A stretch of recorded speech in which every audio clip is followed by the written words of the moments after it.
Can you guys sit naked in your chair so I'm not nervous? I'm just kidding. I also want to acknowledge, before I begin, I want to acknowledge that we are on the traditional ancestral lands of the Shalis coastal nations, including the Musqueam, the Stolo, the Squamish, and the Tsleil-Waututh nations. As a guest from another territory, thank you for having me here today.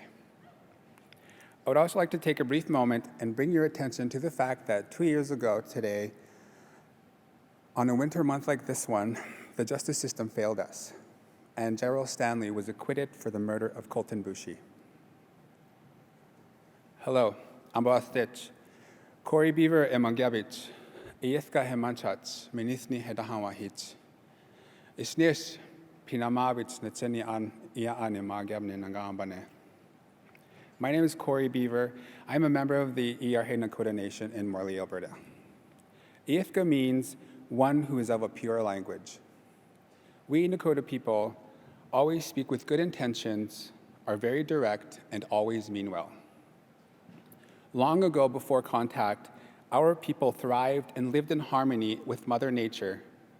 Our people had agency and laws that they followed, and we only took what we needed and were very abundant and prosperous people. Indigenous people around the world are stewards of the land, have long been stewards of the land, with a strong relationship forming, an intrinsic part of our identities. Our land is our identity. Our languages is our identity. Our traditional practices is our identity. And all these things are all interconnected. One simply cannot thrive without the other.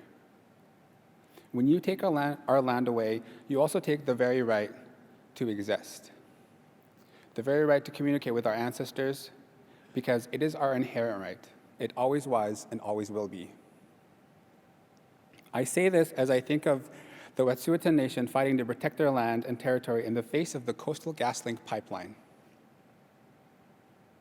So you understand when we say no to land developments and no to new clearings for new pipelines, we are acknowledging our history and teachings and the need to carry our identity forward, to protect Mother Earth for our people and for everyone we share the land with. Because of our relationship with the Earth, Indigenous people have long been innovators, constantly working hand in hand with nature to evolve and provide for our land alongside our people. 2017 was the year I started taking climate action. I attended a climate change workshop in Calgary. It was also the year I was invited to a Suncor gathering. I also met some important people at the time who would become teachers and mentors of mine on this journey. Through that, I was invited to the International Student Energy Summit in Merida, Mexico that year. I remember being so inspired and energized. The fact that I was only one of 2 Indigenous youths in attendance from Canada was a privilege, but I think it was also what sparked my fire. In 2018, a group of us got together and envisioned 7Gen, the first Indigenous Student Energy Summit in Canada, for Indigenous youth by Indigenous youth. This journey began when I was invited to attend Globe 2018 for the day to participate in a roundtable discussion with Minister Carr, then Minister of Natural Resources. In the discussion, he asked, "Where do you see Canada in the next 20 years?"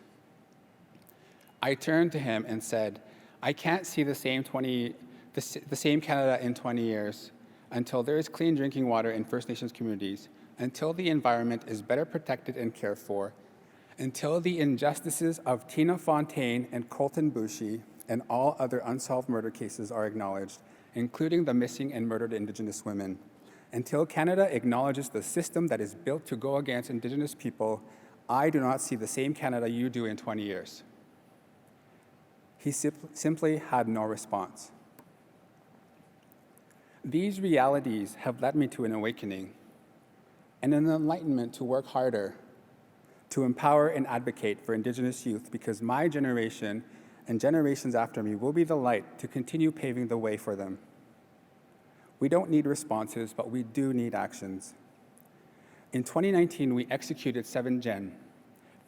This event has sparked other movements and other ideas to engage more young Indigenous leaders to get involved in energy and climate work. This is the one way we can show that there are opportunities and platforms to have the voices of Indigenous youth heard. I hope my story inspires you to be better allies as you move forward doing your part on truth and reconciliation. We all need to hold each other accountable. We need to do better. You being here tonight is part of this story that will continue on as Canada moves forward together on this energy transition. Thank you.